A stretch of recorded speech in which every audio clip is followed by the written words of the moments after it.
نحمده ونصلي على رسوله الكريم اما بعد فاعوذ بالله من الشيطان الرجيم بسم الله الرحمن الرحيم رب اشرح لي صدري ويسر لي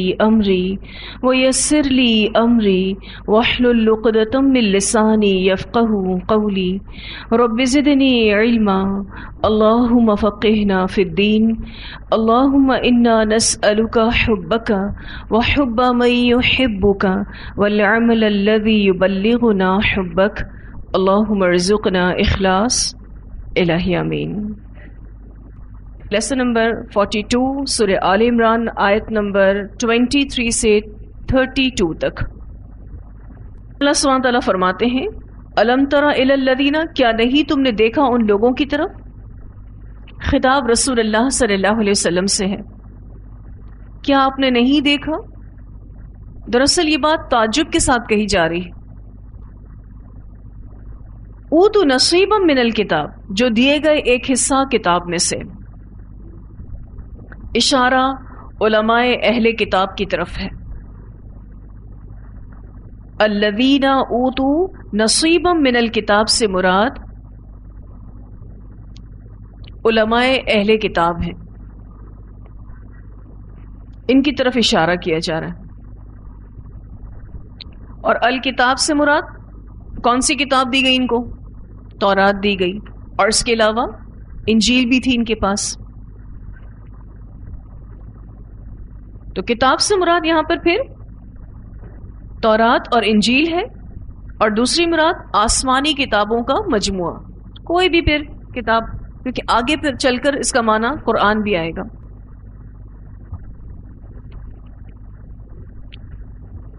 تو کیا آپ نے دیکھا نہیں ان لوگوں کی طرف جو کتاب کا ایک حصہ دیے گئے تھے؟ اللہ سبحانہ تعالیٰ یوں کیوں کہہ رہے ہیں کہ ایک حصہ دیے گئے تھے؟ اللہ ایسے نہیں کہہ رہے یہ پورا حصہ دیے گئے تھے، ایک حصہ دیے گئے تھے۔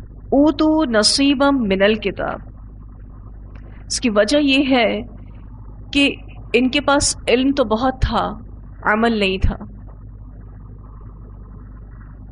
تو اگر کسی کے پاس کتاب کا علم ہے تو اس کے پاس ایک حصہ ہے، جب تک کہ وہ عمل نہیں کر لیتا۔ جب وہ عمل کر لے گا تو اس کے پاس پورا حصہ آئے گا۔ یدعون، وہ بلائے جاتے ہیں، الی کتاب اللہ، طرف اللہ کی کتاب کے۔ اب یہاں پر کتاب اللہ سے مراد نمبر 1 قرآن ہے، اور نمبر 2 تورات ہے۔ اس آیت کا ایک پس منظر ہے جس سے یہ دونوں معنی انشاءاللہ آپ کو واضح ہوں گے۔ لیحکم بینہم، تاکہ وہ فیصلہ کرے ان کے درمیان۔ ان لوگوں کو اللہ کی کتاب کی طرف بلایا جاتا ہے تاکہ وہ کتاب ان کے درمیان فیصلہ کر دے۔ یہاں ایک واقعے کی طرف اشارہ ہے جس میں یہود کے اشراف میں سے ایک مرد اور ایک عورت نے زنا کیا تھا۔ بہت پیسے والے لوگ تھے، ان میں سے ایک مرد نے اور ایک عورت نے زنا کر لیا۔ ان کا تعلق یہود سے تھا۔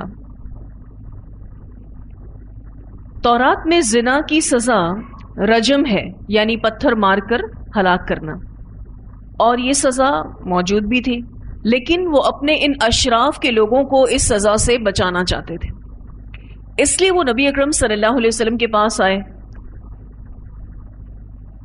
ان کا یہ خیال تھا کہ شاید سزا میں کچھ تخفیف ہو جائے گی، کچھ کمی ہو جائے گی، لیکن آپ صلی اللہ علیہ وسلم نے رجم کا حکم دیا۔ تو یہود نے کہا ہماری کتاب میں تو نہیں ہے، تو آپ صلی اللہ علیہ وسلم نے تورات منگوائی، اور اس میں وہ حکم موجود تھا، لیکن وہ اس کو چھپا گئے تھے۔ ان کا ایک بہت بڑا عالم تھا جس کا نام ابن سوریہ تھا، اس نے اس حصے پر اپنا ہاتھ رکھ دیا تھا، اس آیت کے حصے پر اپنا ہاتھ رکھ دیا، اور آگے سے پڑھنے لگا۔ اس وقت عبداللہ بن سلام، جو کہ یہود کے بہت بڑے عالم تھے، جو بعد میں مسلمان بھی ہو گئے تھے، انہوں نے اس عالم کی چوری پکڑ لی، اور پھر اس مرد کو اور عورت کو سنسار کر دیا گیا، اور یہ بات یہود کو اتنی بری لگی تھی تو اللہ تعالیٰ نے اس پر یہ آیت نازل کر دی. جب ان کو قرآن کی طرف بلایا جاتا ہے تاکہ قرآن ان کے درمیان فیصلہ کرے تو یہ اس کو قبول نہیں کرتے. ان کو اگر اپنی ہی کتاب کی طرف بھی بلایا جائے تو بھی یہ اس کو قبول نہیں کرتے، حالانکہ تورات میں بھی رجم کا حکم موجود تھا. تو جب کوئی اپنی کتاب کو نہیں مانتا صحیح معنوں میں تو اس نے کیا قرآن پر ایمان لانا ہے؟ اللہ تعالیٰ فرماتے ثم یتولی فریق منہم، پھر منہ موڑتا ہے ایک گروہ ان میں سے. ثم کا جو لفظ ہے اس کو اگر آپ سرکل کر لیں، یہ تاخیر زمان اور مکان کے لیے آتا ہے. تاخیر زمان کچھ دیر کے بعد کسی اور جگہ پر، یعنی کبھی کوئی کام کچھ دیر کے بعد ہوتا ہے یا تو اسی جگہ پر یا پھر کسی اور جگہ پر. تو جو تاخیر زمان ہے اس کا معنی ثم میں پایا جاتا ہے. یہ کچھ دیر کے بعد وہ منہ موڑ گئے. ثم یتولی فریق منہم وہم معرضون، اور وہ منہ موڑنے والے ہی ہیں. معرضون یہاں پر اس لیے آیا ہے تاکہ ان کی مستقل حالت کو واضح کر سکے، یعنی ان کی مستقل حالت یہی ہے کہ وہ منہ موڑنے والے ہیں، وہ ہیں ہی منہ موڑنے والے. اگر اس جملے کو یوں کہا جائے کہ اس حکم سے وہ منہ موڑ گئے اور وہ ہیں ہی منہ موڑنے والے، یعنی ان کو ویسے بھی بات ماننی نہیں ہے، چاہے وہ بات ان کی اپنی تورات میں ہی کیوں نہ ہو. ثم یتولی فریق منہم، اس کے پاس اگر آپ یہ لکھ لیں کہ یہ ان کی موجودہ حالت تھی، آن دی اسپاٹ، اس وقت سچویشن جو تھی، جو رجم کا یہ ایشو آیا تھا، اس وقت ان کی یہ حالت تھی. اور ان کی مستقل حالت کیا ہے؟ وَهُمْ مُعْرِضُونَ، وہ ہیں ہی منہ موڑنے والے، انہوں نے ویسے بھی نہیں ماننا. نہ وہ رجم کا فیصلہ قبول کر رہے تھے جو ان کی اپنی کتاب تورات میں موجود تھا، اور نہ ہی وہ قرآن کو مان رہے تھے.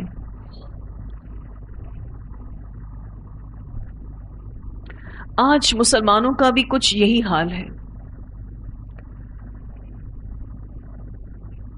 لوگ بہت ساری باتوں کے بارے میں سوال کرتے ہیں، اور جب ان کو قرآن اور سنت سے جواب دیا جائے تو نہیں مانتے،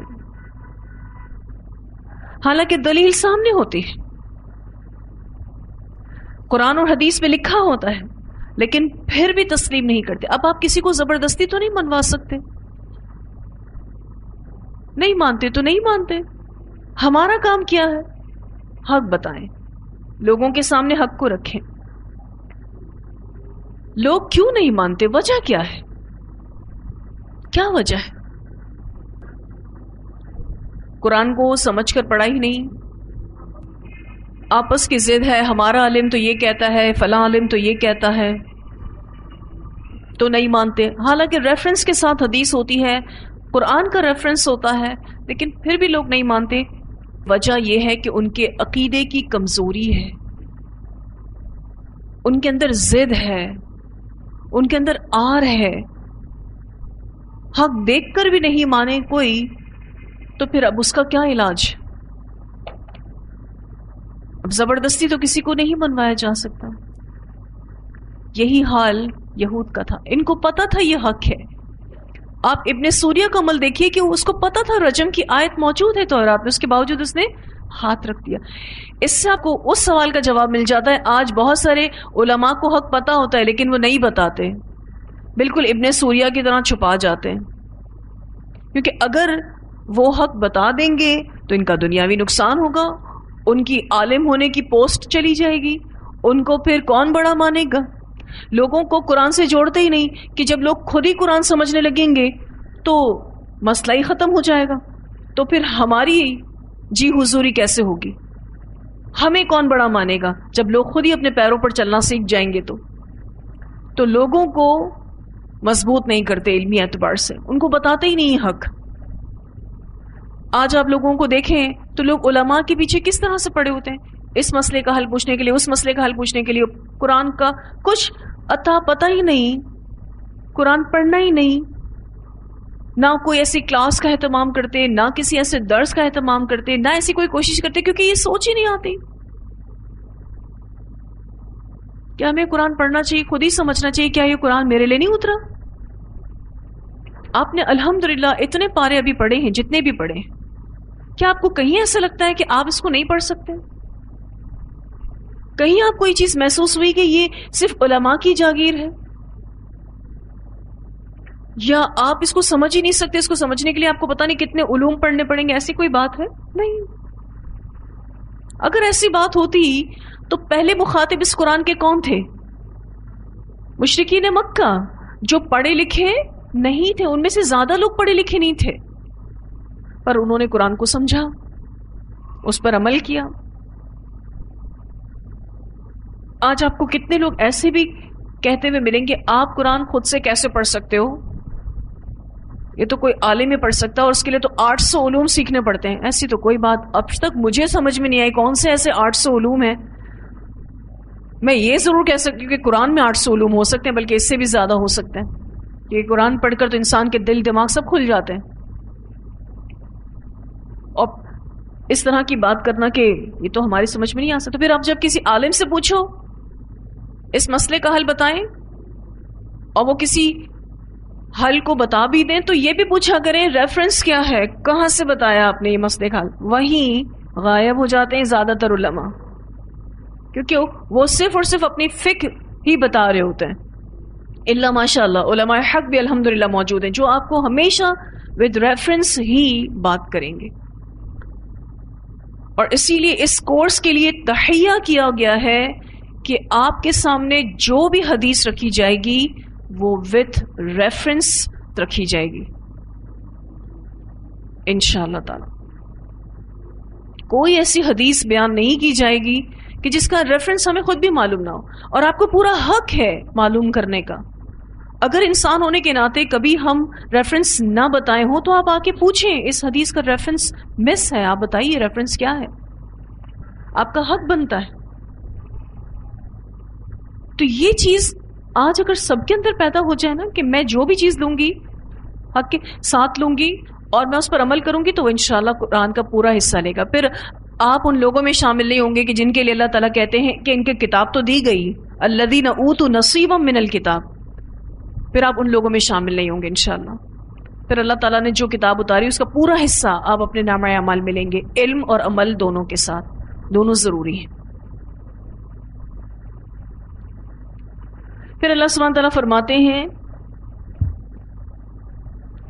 ذالک، یہ بأنہم، بوجہ اس کے کہ بے شک وہ، قالو وہ کہتے ہیں، لن تمسنا النار، ہرگز نہ چھوئے گی ہم کو آگ، الا ایام معدودات، مگر دن گنے چنے. ان کے آخرت کے عقیدے میں بھی بگاڑ آ چکا تھا. وہ یہ کہتے تھے کہ ہمیں آگ نہیں چھوئے گی، اگر چھو بھی گئی تو کچھ دن، کیونکہ ہم تو چنے ہوئے لوگ ہیں.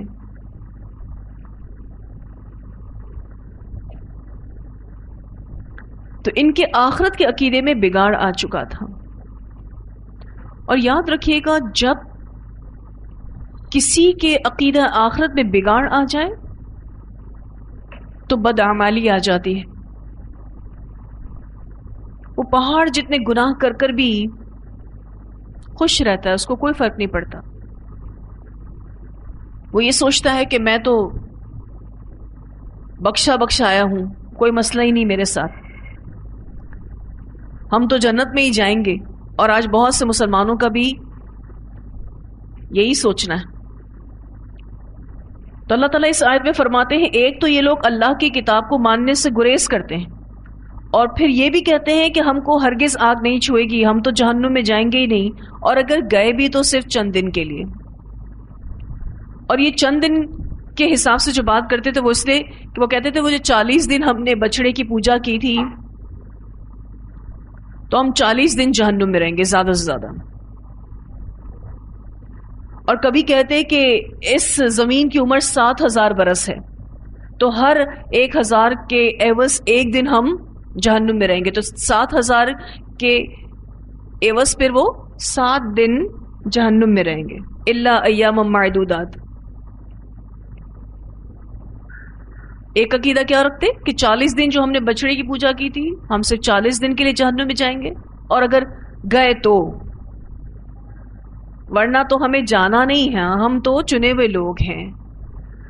یا پھر 7,000 برس کی دنیا کی زندگی ہے، پتہ نہیں کس نے بتایا، اور ہر 1,000 کے عوض ایک دن یعنی صرف 7 دن جہنم میں رہیں گے۔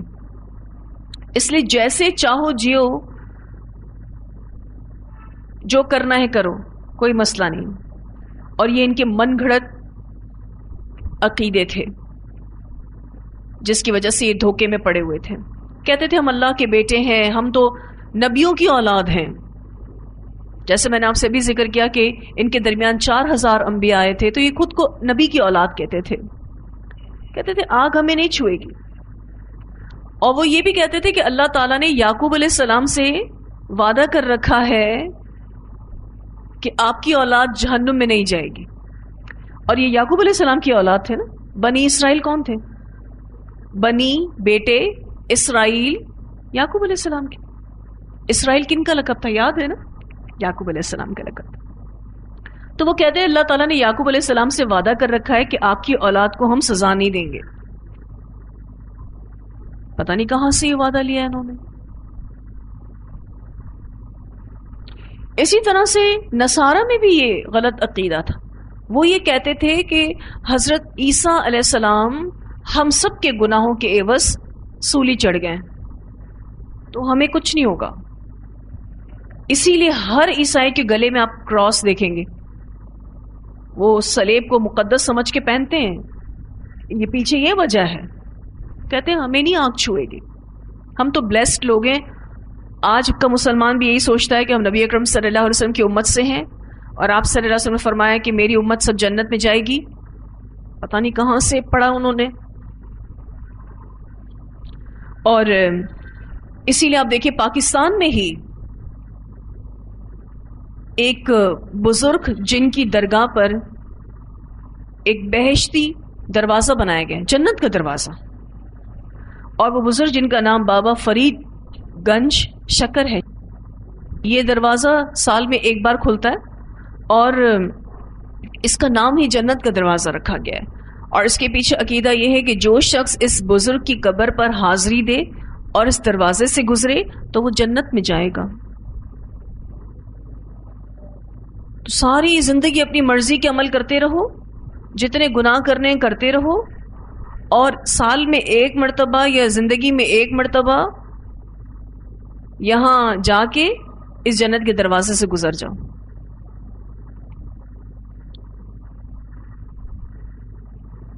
اب قرآن میں کہاں لکھا ہے کہ فلاں دروازے سے لوگوں کو گزروایا جائے؟ کہاں لکھا ہے؟ لوگوں کے من گھڑت عقیدے ہیں۔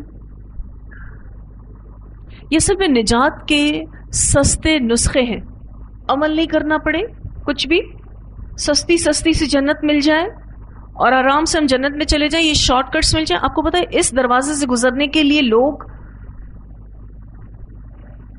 کتنی تعداد میں وہاں پہنچتے ہیں۔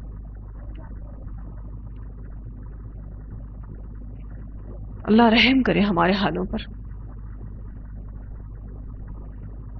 جن کا شریعت سے دور دور تک واسطہ نہیں، لوگ کتنی جہالت میں پڑے ہوئے اور کیسی خوش فہمیوں میں پڑے ہوئے ہیں کہ اس عمل کے ذریعے جنت ملے گی۔ پھر خود کو عمل کی مصیبت میں کون ڈالے گا؟ عمل کی مشقت میں کون پڑے گا؟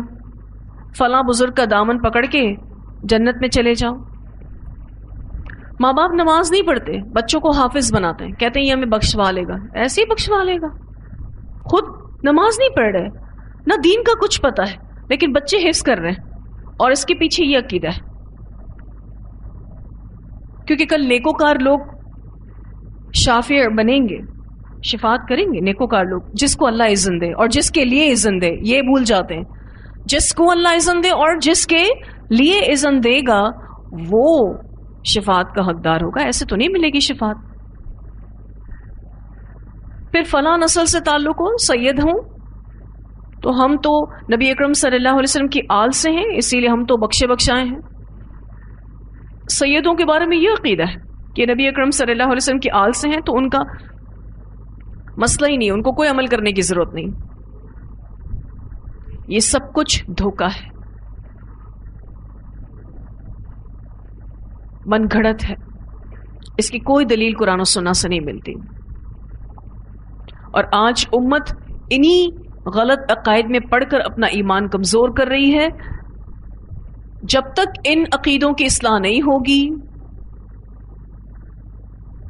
نجات نہیں ہوگی.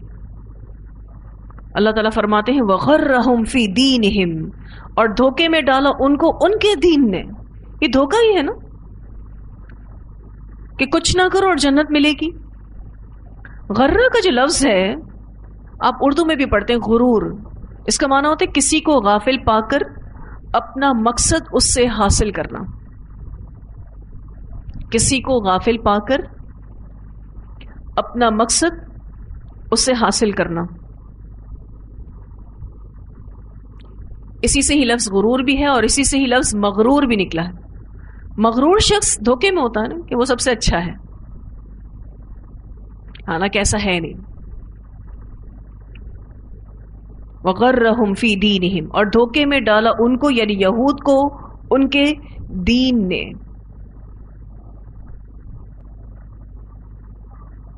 مَا كَانُوا، جو تھے وہ، یفترون، وہ جھوٹ گڑا کرتے.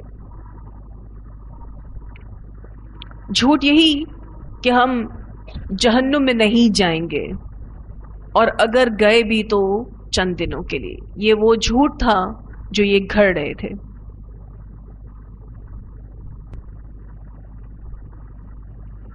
فَكَيْفَ، تو کس طرح ہوگا، اِذَا جَمَعْنَاهُمْ، جب جمع کریں گے ہم ان کو، لِيَوْمٍ، ایک دن کے لیے، لَا رَيْبَ فِيهِ، نہیں کوئی شک اس میں. وَوُفِّيَتْ، اور پورا پورا دیا جائے گا، کل نفس، ہر نفس کو، ماں کسبت، جو اس نے کمائی کی، وَهُمْ لَا يُظْلَمُونَ، اور وہ ظلم نہ کیے جائیں گے. پھر کیا حال ہوگا جب اللہ تعالیٰ سب کو کل قیامت کے دن جمع کرے گا. اس دن کے آنے میں کوئی شک نہیں، اور ہر شخص کو اپنا پورا پورا بدلہ دیا جائے گا اور وہ ظلم نہ کیے جائیں گے. تو اللہ کے نزدیک فیصلہ اعمال کی بنیاد پر ہوگا اور پورے انصاف کے ساتھ ہوگا کہ کیسے نجات ملے گی ان جھوٹے عقائد کے ساتھ، ان غلط عقائد کے ساتھ. وَوُفِّيَتْ كُلُّ نَفْسٍ مَا كَسَبَتْ، سے یہ بات واضح کی جا رہی ہے کہ انسان کے کام اس کے اپنے ہاتھ کی کمائی ہی آئے گی. وَهُمْ لَا يُظْلَمُونَ، اور وہ ظلم نہیں کیے جائیں گے، یعنی پورا پورا اجر پائیں گے. جو بھی انہوں نے کمایا اس کا پورا اجر ان کو ملے گا، خواہ وہ نیک اولاد ہو، وہ علم ہو، عمل ہو، مال لگایا کہیں پر، جو کچھ بھی اس نے اللہ کے راستے میں کیا ہے اس کو پورا پورا اجر ملے گا. قُلِ اللَّهُمَّ، کہہ دیجیے اے اللہ، مالک الملک، اے مالک بادشاہت کے، تؤتی الملک، تو دیتا ہے بادشاہت، من تشاء، جس کو تو چاہتا ہے. یہاں پر نبی اکرم صلی اللہ علیہ وسلم سے کہلوایا جا رہا ہے، آپ صلی اللہ علیہ وسلم سے دعا منگوائی جا رہی ہے. تو بہت بڑا سبق ہے ہمارے لیے کہ رسول اللہ صلی اللہ علیہ وسلم خود اللہ رب العزت کو ہی پکارتے تھے، اور ہمیں بھی یہی حکم دیا ہے کہ ہم اللہ کو پکاریں، نہ کہ رسول اللہ صلی اللہ علیہ وسلم کو، اور نہ ہی ان کا وسیلہ مانگیں. اس آیت میں نبی اکرم صلی اللہ علیہ وسلم کی اظہار عاجزی بھی ہے کہ خواہ کوئی کتنا بھی بڑا ہو، وہ پیغمبروں کا ہی سردار کیوں نہ ہو،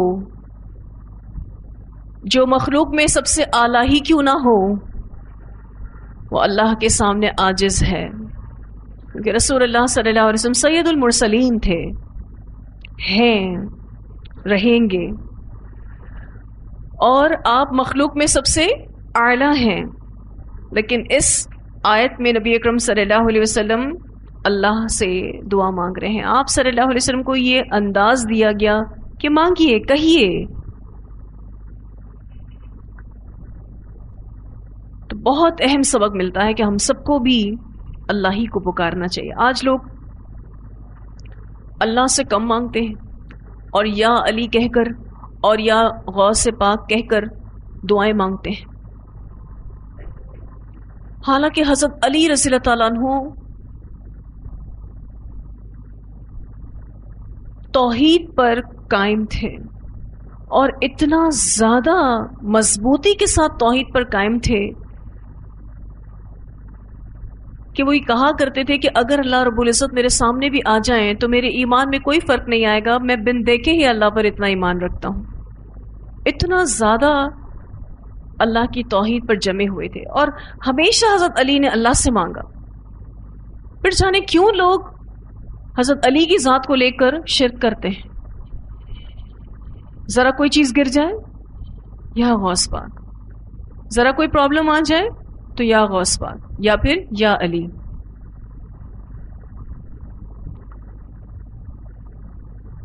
پھر اللہم کہہ کر یہاں پر دعا کو شروع کیا جا رہا ہے. یہاں پر یا اللہ کو حذف کر کے میم مشدد لگایا گیا ہے، اور ایسا انداز آپ بہت ساری دعاؤں میں دیکھتے ہیں. جب آپ دیکھیں اس کا ترجمہ اللہم کا، تو ترجمہ کیا کیا گیا ہے؟ اے اللہ، یعنی یا اللہ کا ترجمہ یہاں پر آپ کو نظر آ رہا ہے، لیکن یا لکھا ہوا نہیں ہے.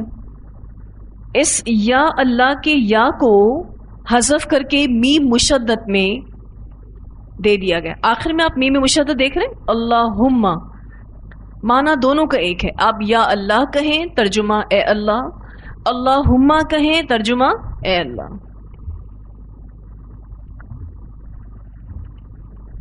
اور یہ انداز صرف اور صرف اللہ رب العزت کے لیے ہی استعمال ہوتا ہے اور کسی کے لیے استعمال نہیں ہوتا.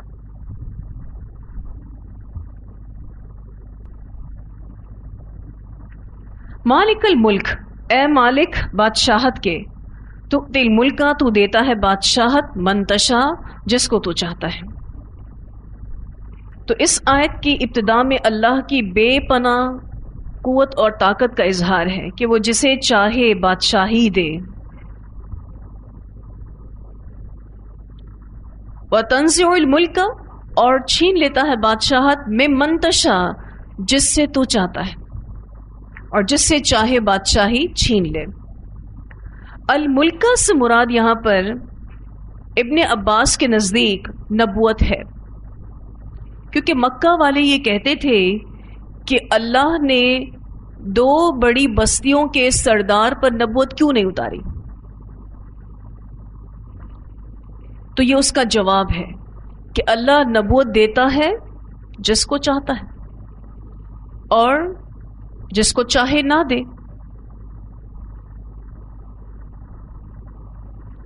ابن کثیر کے مطابق اس سے مراد آپ صلی اللہ علیہ وسلم اور ان کی امت کو چننا ہے.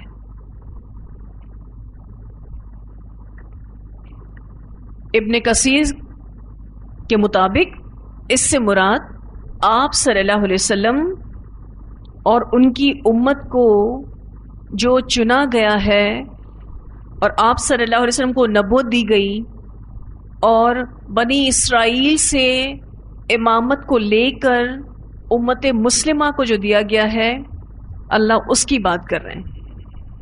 سابقہ امت مسلمہ کون تھی؟ بنی اسرائیل تھی. اللہ نے ان سے امامت کو لے لیا اور اب یہ امامت رسول اللہ صلی اللہ علیہ وسلم کی امت کے پاس ہے. تو ابن کثیر کہتے ہیں یہاں الملکہ سے مراد یہ ہے آپ صلی اللہ علیہ وسلم کی نبوت، اور دوسرا آپ کی امت کو جو چنا گیا. تیسری مراد اس سے فتوحات بھی لی گئی ہیں. تیسری مراد فتوحات بھی لی گئی جو مسلمانوں کو ملتی رہیں گی. اب اس آیت کا ایک پس منظر بھی ہے، اگر آپ اس کو اچھے سے سمجھ لیں تو انشاءاللہ آیت اور اچھے سے سمجھ میں آئے گی. آپ صلی اللہ علیہ وسلم نے جنگ خندق کے موقع پر اپنے امتیوں کو یعنی صحابہ کرام کو روم اور ایران کی فتح کی خوشخبری دی. خندق کھود رہے تھے آپ صلی اللہ علیہ وسلم اپنے صحابہ کرام کے ساتھ، ایک بہت مضبوط چٹان آ گئی، آپ صلی اللہ علیہ وسلم کو بلایا گیا، آپ نے جیسے اس چٹان کو توڑا تو ایک روشنی سی نکلی، اور پھر اس کے بعد نبی اکرم صلی اللہ علیہ وسلم نے فرمایا کہ اللہ تمہیں روم اور ایران کی فتوحات نصیب کرے گا، اتنی بڑی بڑی کامیابیاں تمہیں نصیب ہوں گی. تو اس پر یہود، کفار اور منافقین نے کہا تھا کہ ابھی تو اپنے دفاع کے لیے خندق کھود رہے ہیں، کھانے کے لیے روٹی نہیں ہے اور جنگ کرنے کے لیے اسلحہ نہیں ہے، اور باتیں دیکھو روم کو فتح کریں گے، ایران کو فتح کریں گے جو اس وقت کی سپر پاورز تھیں. ویسے یہ بات جو یہ کفار اور یہود اور منافقین کر رہے تھے ان کے حساب سے کہیں صحیح بھی تھی، کیونکہ جو لوگ ظاہر پرست ہوتے ہیں، دنیا پرست ہوتے ہیں، ان کے نزدیک یہ ناممکنات میں سے تھا. لیکن جو لوگ اللہ پر بھروسہ کرتے ہیں اور ساتھ ساتھ محنت اور کوشش بھی کرتے ہیں تو پھر ان کے لیے کوئی چیز ناممکن نہیں، کیونکہ وہ اللہ پر بھروسہ کرتے ہیں اور مایوس نہیں ہوتے. تو یہی بات اس آیت میں ہو رہی ہے کہ ایک دعا کی شکل میں اللہم مالک الملک تؤتی الملک من تشاء وتنزع الملک ممن تشاء وتعز من تشاء، اور تو عزت دیتا ہے جس کو چاہتا ہے، وتذل من تشاء، اور تو ذلیل کرتا ہے جس کو چاہتا ہے. جو اللہ کے لیے جھک جاتا ہے اللہ اس کو بلندی عطا کرتا ہے. تو پھر عزت کس کے ہاتھ میں ہوئی؟ اللہ کے ہاتھ، کیونکہ وہ تو جھک گیا اللہ کی خاطر. جو جھک گیا بظاہر دنیاوی اعتبار سے تو وہ ذلیل ہو گیا، رسوا ہو گیا، لیکن اللہ تعالیٰ کہتے ہیں جو میرے لیے جھک گیا میں اس کو عزت عطا کرتا ہوں، کیونکہ عزت اللہ کے ہاتھ میں ہے. وَتُعِزُّ مَن تَشَاءُ وَتُذِلُّ مَن تَشَاءُ، اسی طرح سے ذلت بھی اللہ ہی کے ہاتھ میں ہے. آج اگر جس کو جتنی بھی عزت ملی ہوئی ہے دنیاوی اعتبار سے، دینی اعتبار سے، جتنی بھی عزت جس کو ملی ہوئی ہے اس کو اکڑنے کی ضرورت نہیں ہے، کیونکہ اس کو وہ دی اللہ نے ہے. آج جس کو عزت ملی ہوئی ہوتی ہے اس کی اکڑ دیکھنے لائق ہوتی ہے، حالانکہ اس کا اپنا اس میں کوئی کمال نہیں. وَتُعِزُّ مَن تَشَاءُ وَتُذِلُّ مَن تَشَاءُ، بِيَدِكَ الْخَيْرُ، تیرے ہاتھ میں ہی بھلائی ہے. اتنے جامع لفظ ہیں بِيَدِكَ الْخَيْرُ، اللہ ساری خیر تیرے ہی ہاتھ میں ہے. یعنی خیر سے مراد عزت اللہ تیرے ہاتھ میں ہے، کوئی جاہ ہے، اقتدار ہے، سب تیرے ہاتھ میں ہے. مال ہے وہ بھی تیرے ہاتھ میں ہے، کوئی نیکی، کوئی بڑائی، سب تیرے ہاتھ میں ہے. کسی قسم کی بھی بھلائی ہے تو وہ تیرے ہی ہاتھ میں ہے. انک علی کل شیء قدیر، بے شک تو اوپر ہر چیز کے قدرت رکھنے والا ہے. حدیث میں آتا ہے کہ حضرت معاذ رضی اللہ تعالیٰ عنہ نے نبی اکرم صلی اللہ علیہ وسلم سے اپنے اوپر قرض کی شکایت کی، تو آپ صلی اللہ علیہ وسلم نے فرمایا تم آل عمران کی آیت نمبر 26 پڑھ کر یہ دعا کیا کرو. یہ آیت نمبر 26 جس کی ابھی ہم تفسیر کر رہے ہیں. دعا یہ ہے رحمان الدنیا والآخرہ ورحیمہما تؤتی من تشاء منہما وتمنع من تشاء ارحمنی رحمتاً تغنینی بہا عن رحمت من سواک اللہم اغنینی من الفقر واقض عنی الدین. اور ایک دوسری روایت میں آتا ہے کہ یہ ایسی دعا ہے کہ تم پر احد پہاڑ جتنا بھی قرض ہو تو اللہ تعالیٰ اس کی ادائیگی کا تمہارے لیے انتظام فرما دے گا۔ یہ روایت مجمع الزوائد میں آتی ہے اور تفسیر احسن البیان میں بھی آتی ہے۔ اس کے علاوہ یہ طبرانی میں بھی آتی ہے۔ تو آپ صلی اللہ علیہ وسلم نے حضرت معاذ کو جب انہوں نے قرض کی شکایت کی کہ اللہ کے رسول کون سے ایسی دعا میں پڑھوں کہ میرا قرض اتر جائے، کہا پہلے آل عمران کی آیت نمبر 26 پڑھنا اور پھر اس کے بعد یہ دعا پڑھنا۔ تو اللہ سبحانہ تعالیٰ کی بہترین صفات اس آیت میں ہے، اللہ کی قدرت کا بہترین ذکر اس آیت میں موجود ہے۔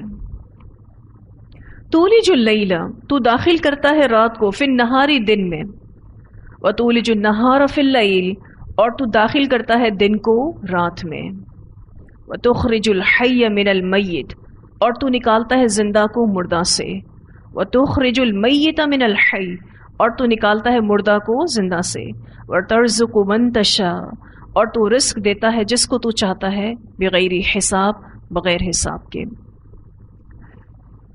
اس آیت میں بھی اللہ کی قدرت کا اظہار ہے۔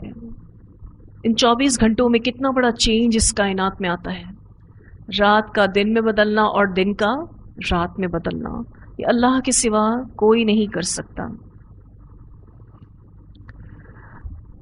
ہم روز دیکھتے ہیں اس کائنات کی تبدیلی کو، اور یہ رات اور دن اس طرح سے بھی بدلتے ہیں کہ کبھی دن چھوٹا اور رات بڑی، اور کبھی رات چھوٹی تو دن بڑا۔ یہ کائنات کی ایسی تبدیلی ہے جو روزانہ ہم دیکھتے ہیں۔ اللہ رب العزت نے اتنی بڑی تبدیلی روز ہمیں دکھائی، دن کا رات میں بدلنا اور رات کا دن میں بدلنا، دن کا کبھی چھوٹا ہونا اور بڑا ہونا، اسی طرح سے رات کا کبھی چھوٹا ہونا اور بڑا ہونا۔ اسی سے ہی موسم کی تبدیلی کا بھی تعلق ہے، کہ آپ دیکھیں تو گرمیوں کے دن لمبے ہوتے ہیں اور راتیں چھوٹی ہوتی ہیں، اور سردیوں کے دن چھوٹے ہوتے ہیں اور راتیں لمبی ہوتی ہیں۔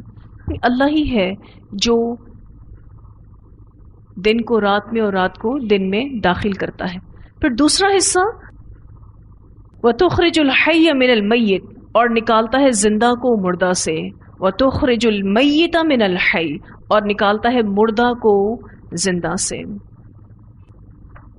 یعنی اللہ تعالیٰ نے نطفے سے انسان بنایا۔ نطفہ بذات خود ایک مردہ چیز ہے، لیکن پھر جب وہ رحم مادر میں داخل ہوتا ہے اور پھر فرٹیلائز ہوتا ہے، انڈے کی شکل اختیار کرتا ہے، تو اس میں زندگی آتی ہے۔ تو اللہ تعالیٰ نے ایک مردہ چیز سے یعنی نطفے سے انسان کو بنایا، اور اسی انسان سے جو کہ زندہ چیز ہے اس سے مردہ چیز یعنی نطفہ پیدا کیا۔ اس کی کئی مثالیں ملتی ہیں۔ انڈے سے اللہ تعالیٰ نے مرغی پیدا کی، اور اسی طرح سے مرغی سے پھر اللہ تعالیٰ انڈا نکالتا ہے۔ کافر سے مومن پیدا کرتا ہے اور مومن سے کافر نکالتا ہے۔ کافر سے مومن پیدا کرتا ہے، اس کی بہت بڑی مثال آزر جو حضرت ابراہیم علیہ السلام کے والد تھے، وہ خود کافر تھے لیکن اللہ نے مومن اولاد دی۔ تو ایسے ہی جیسے مردہ سے کوئی زندہ نکلے۔ حضرت نوح علیہ السلام کا بیٹا کافر تھا، نوح علیہ السلام مومن تھے، مومن سے کافر کو نکالنا یعنی زندہ سے مردہ کو نکالنا، کیونکہ اللہ کے نزدیک مومن زندہ ہے اور کافر مردہ ہے۔ اور تیسری چیز جو اس آیت میں بیان کی گئی، وَتَرْزُقُ مَن تَشَاءُ بِغَيْرِ حِسَاب، اور تو رزق دیتا ہے جس کو چاہتا ہے بغیر حساب کے۔ رزق کی تقسیم اللہ کے ہاتھ میں ہے۔ بعض کو اتنا دے دیتا ہے کہ وہ سنبھال نہیں پاتے، اور بعض کو تھوڑے تھوڑے کے لیے محتاج رکھتا ہے۔ اللہ کی شان ہے، اللہ کی تقسیم ہے۔ اس میں دراصل امتحان ہے، کون اللہ کی رضا میں راضی رہتا ہے، جو اللہ نے دے رکھا ہے اس میں خوش رہتا ہے۔ یہ اس کا فیصلہ ہے، اس کو پتا ہے کہ کس کو کون سا حال دینا ہے، وہ حال اس کے لیے بہتر ہوتا ہے۔ تو بہت اہم آیتیں ہیں یہ دونوں، آیت نمبر 26 اور آیت نمبر 27۔ اس میں جو سیکھنے کو ملتی ہے بات وہ یہ کہ نعمت پا کر پھولنا نہیں ہے، کیونکہ جو بھی نعمت ہے، جو بھی طاقت ہے، جو بھی پاورز ملے ہوئے ہیں اللہ کی طرف سے ہیں۔ اور اگر کوئی غم ہے تو مایوس بھی نہیں ہونا، کیونکہ جو اللہ رات کو دن میں اور دن کو رات میں بدلنے پر قادر ہے وہ ہمارے حالات کو بدلنے پر بھی قادر ہے۔ تو کبھی غم میں مایوس نہ ہو۔ اچھے حالات بھی آزمائش ہیں اور برے حالات بھی آزمائش ہیں۔ اللہ نے اگر کسی کو بہت کچھ دے رکھا ہے تو وہ بھی اس کے لیے امتحان سے کم نہیں، بلکہ زیادہ بڑا امتحان ہے، اور اگر اللہ تعالیٰ نے کسی سے کوئی نعمت لے لی ہے تو یہ بھی امتحان ہے۔ لیکن اس پر ایمان رکھنا ہے کہ اچھے حالات برے حالات میں بدل سکتے ہیں، اور برے حالات اچھے حالات میں بھی بدل سکتے ہیں۔ یہ بالکل رات اور دن کی طرح ہے۔ بس اللہ سبحانہ تعالیٰ سے اچھی امید رکھنی چاہیے۔ آج تفسیر بس اتنی ہی رکھیں گے کیونکہ اگلا حصہ کافی طویل ہے، اس لیے اتنی آیات کی تلاوت سنتے ہیں۔ أَلَمْ تَرَ إِلَى الَّذِينَ أُوتُوا نَصِيبًا مِّنَ الْكِتَابِ يُدْعَوْنَ إِلَى كِتَابِ اللَّهِ لِيَحْكُمَ بَيْنَهُمْ ثُمَّ يَتَوَلَّى فَرِيقٌ مِّنْهُمْ وَهُمْ مُعْرِضُونَ ذلك بأنهم قالوا لن تمسنا النار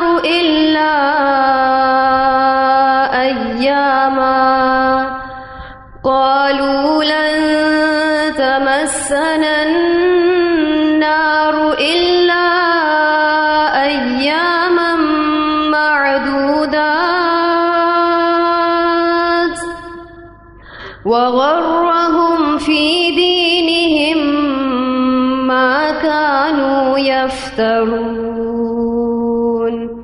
فكيف إذا جمعناهم ليوم لا ريب فيه ووفيت كل نفس ما كسبت وهم لا يظلمون قل اللهم مالك الملك تؤتي الملك من تشاء وتنزع الملك ممن تشاء وتعز من تشاء وتذل من تشاء بيدك الخير إنك على كل شيء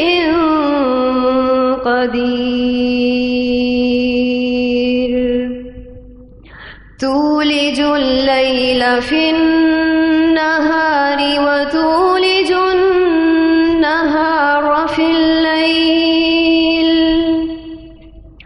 وتخرج الحي من الميت وتخرج الميت من الحي وترزق من تشاء بغير حساب.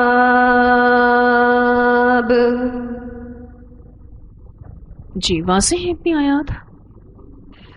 ٹھیک ہے جی. وآخر دعوانا ان الحمد للہ رب العالمین. سبحانک اللہم و بحمدک نشہد ان لا الہ الا انت نستغفرک و نتوب الیک.